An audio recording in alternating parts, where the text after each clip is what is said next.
Syederalun, masyarakat menyambut bahagia terkait sudah dimulainya perbaikan ruas jalan Perlak Lokop Batas Gaya Lues yang termasuk dalam segmen 1 proyek multi-years. Untuk diketahui, segmen 1 proyek multi-years ini sepanjang 43 km dimulai dari titik 0 Simpang Gampung Besa atau simpang masuk dari Jalan Nasional sampai dengan Kecamatan Penaron, Aceh Timur.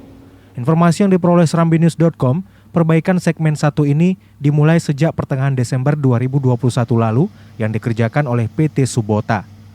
Sofyan, Kepala Dusun Alu Canang, Desa Semanah Jaya mengatakan, sebelumnya masyarakat sempat komplain dan menunggu terkait kapan ruas jalan yang masuk segmen 1 ini diperbaiki.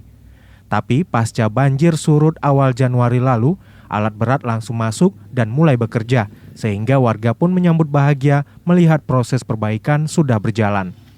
Sesuai rencana, jalan yang akan diaspal selebar 6 meter, lebih lebar dari sebelumnya yang hanya 4,5 meter. Sehingga total lebar setelah selesai diaspal seluas 8 meter termasuk bahu jalan kanan-kiri.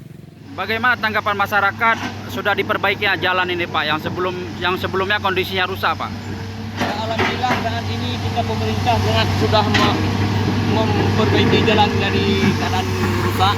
Ya. Sekarang jalan kita mudah-mudahan ini ke depan pemerintah lanjutan ke sampai ke aspal.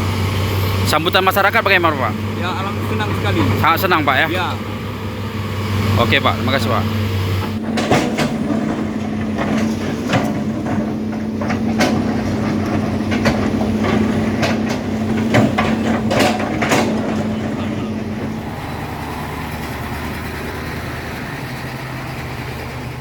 Dari Aceh Timur, Seni Henry, Serambi On TV.